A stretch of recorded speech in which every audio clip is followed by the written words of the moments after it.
ఒరే బామ్మర్ది బావా ఆ వీడియో షాప్ సుబ్రహ్మణ్యం గడికి లైన్ కలుపు. 4,500 వడ్డీ బాకీ ఉన్నాడు. 3 రోజుల్లో ఇచ్చేస్తున్నాడు. 6 రోజులు అయిపోయింది, ఇంతవరకు అతి గతి లేదు. ఈ నెంబర్ తాత్కాలికంగా పనిచేయట్లేదు అంటుంది బావా. పని చేయదు, బిల్లు కట్టి ఉండడు. టెలిఫోన్ బిల్లు కట్టిన ఎదవ మనకు వడ్డీ ఏం కడతాడు? ఆడి షాపుకి కూడా తాళాలు అడిపోతాయి. నమస్తే అంకుల్. రావయ్యా, నువ్వు లోపలికి వెళ్ళి. వచ్చాడు. ఏంటి మీ పృథ్వీ కొంప బాగా ముంచేవంట? కొంప కాదండి, షాపు. ఏదైతేనే ముంచడం కరెక్టేనా? నిజం ఒప్పుకోవడం చెప్పడం నా వీక్నెస్. అందుకే మీకు గుడ్ న్యూస్ చెప్పడానికి వచ్చాను. న్యూస్ ఏంటో నువ్వు చెప్పు, గుడ్డో బ్యాడో నేను చెప్తాను. ఆ పృథ్వీగాడు మీ కొంప షాపు 2 ముంచే ప్రయత్నంలో ఉన్నాడు. అర్థం కాలేదు. వాడికి కాంట్రాక్ట్ ఇప్పిస్తానన్నవాడు జెండా ఎత్తేశాడు. కాబట్టి వీడు జెండా ఎత్తే దశలో ఉన్నాడు.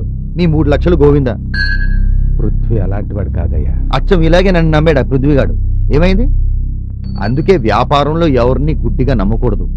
సీనియర్లు మీకు కూడా వ్యాపార సూత్రాలు నేర్పాలని చెప్పండి. హలో, పృథ్వీకి ఫోన్ ఎయ్. ఎవరు? చలపతిరావు గారా? సార్ బయటికి వెళ్ళారండి, వచ్చాక ఇన్ఫార్మ్ చేస్తాను. ఆహా, ఎక్కడున్నా చూడు, అరగంటలోగా నాకు ఫోన్ చేయాలని చెప్పు. లేడు కదా? లేడు. షాప్ లో కూర్చుని లేడని చెప్పించాడు, చూసారా? అంటే ఆయన ఇదంతా మీకు ఎందుకు చెప్తున్నానంటే, ఈ కాలనీలో నా తర్వాత తెలివైన వారు మీరేనని నా అభిప్రాయం. ఆ అభిమానంతోనే వచ్చాను. ఎంతైనా మనం ఒకటే కదా. మీరు ముందండి ఆ పృథ్వీ గారిని పట్టుపట్టండి. వెళ్ళండి. మరి ఎక్కడ నా పేరు మాత్రం బయటకు రాకూడదు. అసలు నా ఎదుగుదల చూసి పులుకుంటున్నాడు.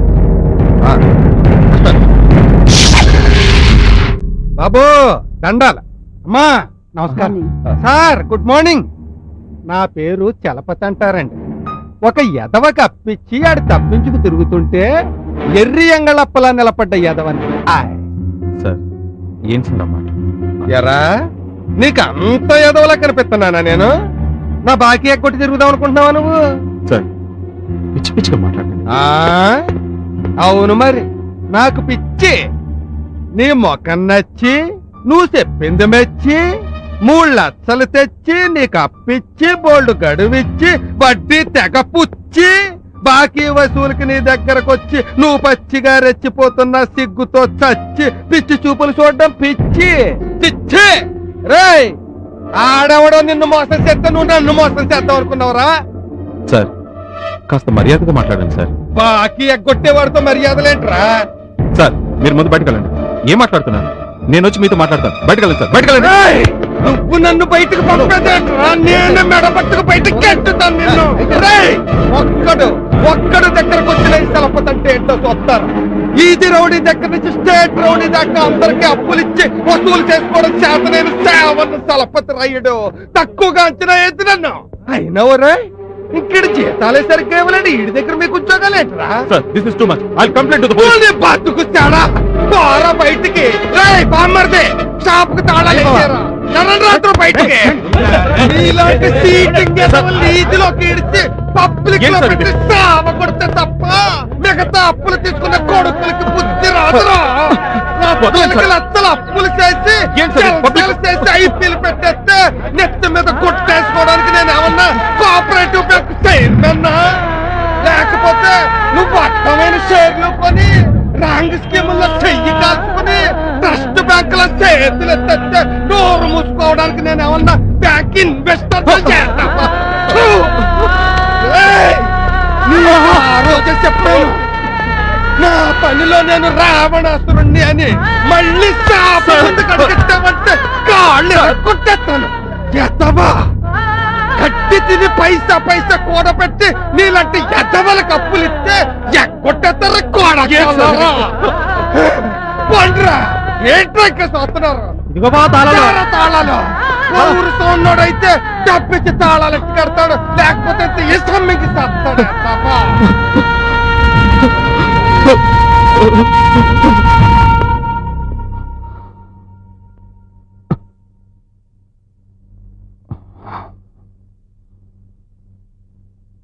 ఏమైందండి? ఏం లేదు, కాస్త మంచి పట్టు.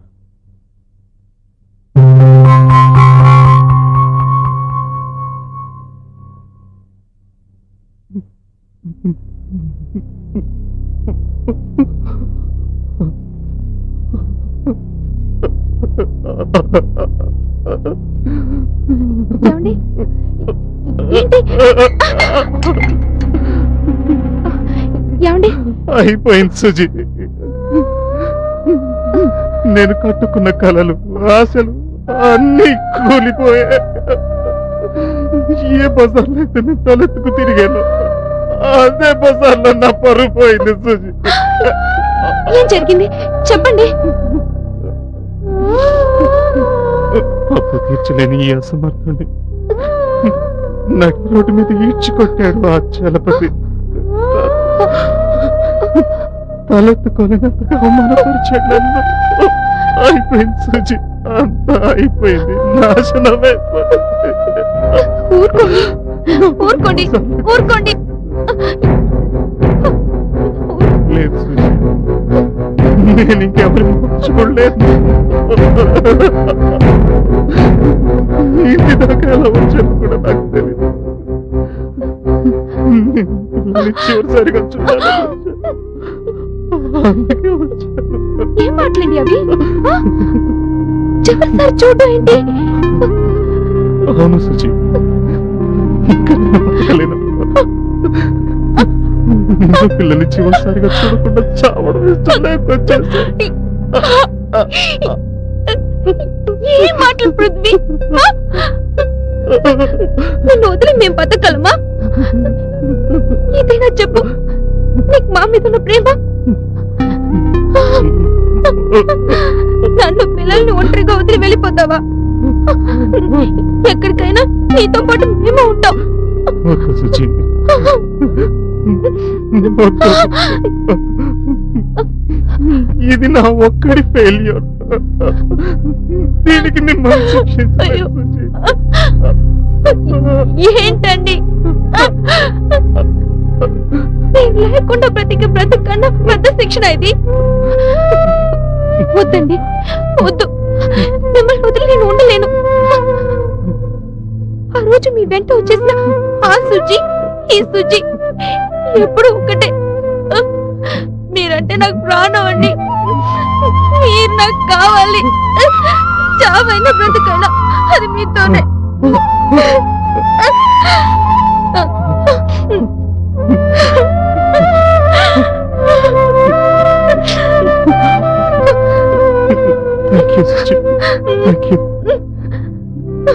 నీ చెయ్యగల మొగుడు మీద కూడా ఇంత ప్రేమ చూపిస్తున్నందుకు థాంక్స్. ప్లీజ్ పృథ్వీ, ప్లీజ్ అలా మాట్లాడుకో. నాకెప్పుడు నువ్వే హీరో, చావులోనైనా బ్రతుకులోనైనా. మరి మరి పిల్లల వదిలేసి వద్దు సుచి, నువ్వు పిల్లలు మాదిరిగా ఇంకేం మాట్లాడకండి. మీరు లేకపోతే నేను లేను. మనం లేని పిల్లలు అనాథలుగా మిగిలిపోవడం నాకు ఇష్టం లేదు. చూడండి, వాళ్ళని మనతో పాటు తీసుకుపోదాం.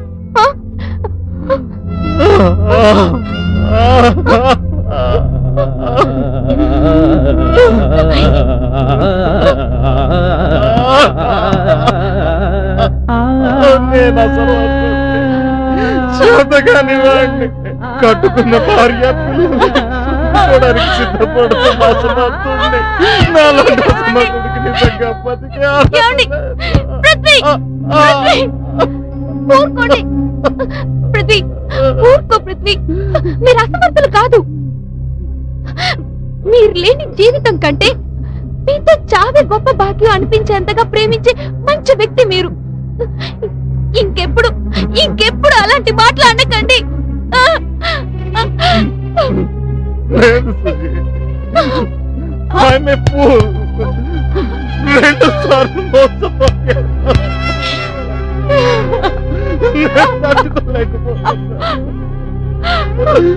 నా చుట్టూ ఉన్న శరీరాన్ని తట్టుకోలేకపోతున్నాను సుజీ. క్షణ క్షణం అవమానంతో మనసు కదిలిపోతుంది. సాగు తప్ప వేరే మార్గం లేదు. పృథ్వీ, ఊరుకో పృథ్వీ, ఊరుకో పృథ్వీ, పృథ్వీ, పృథ్వీ, ఊరుకో పృథ్వీ, పృథ్వీ, పృథ్వీ, ఇదిగో చూడు, పిల్లలు ట్యూషన్ నుంచి వచ్చేస్తారు.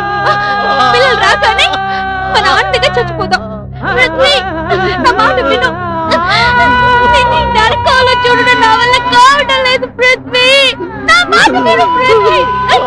పృథ్వీ ఊరుకోరా ఊరుకోరా పృథ్వీ జస్ట్ నీకంటే ఒక్క నిమిషం ముందు చచ్చిపోతే చాలరా